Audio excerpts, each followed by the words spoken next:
Okay, so Wineville is another indie horror film, written and produced and starring Brande Roderick. Some of you may know who she is, but she plays a mother who and her son. She has a son, and she has to go back home because her father died. Her father owned a vineyard out in the middle of California, and he died, never left a will, so everything he had now goes to Tess, her character. But Tess doesn't want to go back because he was very abusive growing up. Did horrendous things to him, which is revealed throughout the film. And so she finally goes back and she meets her aunt, who they lived with, and the handyman Joe. And while she's back, the police come by. Sheriff comes by and says, people have gone missing lately.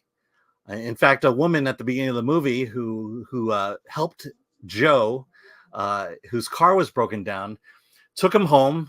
They started making out, and now she's missing. What could be happening there? So all Tess wants to do now is sell the vineyard and get the money and leave.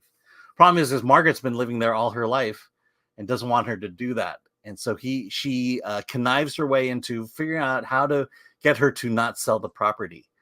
And as Tess is there, there's certain remembrances, little reminders of the abuse she experienced. Her father was physically abusive to her and her mother.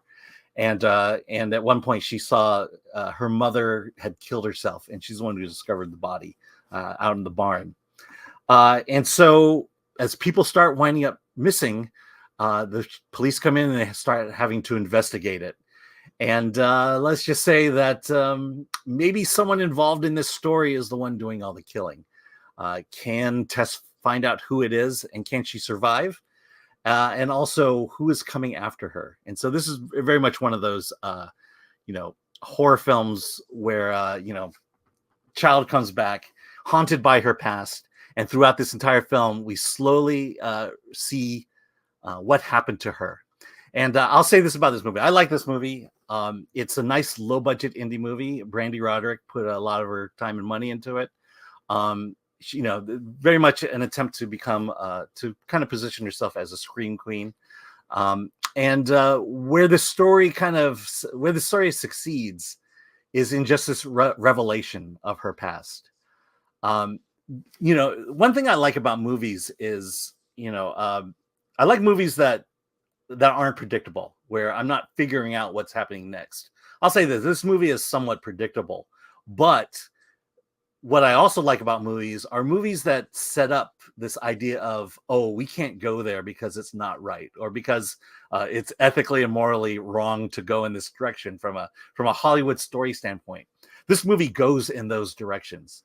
There are setups where it's like, no, you can't do that. And then it does it.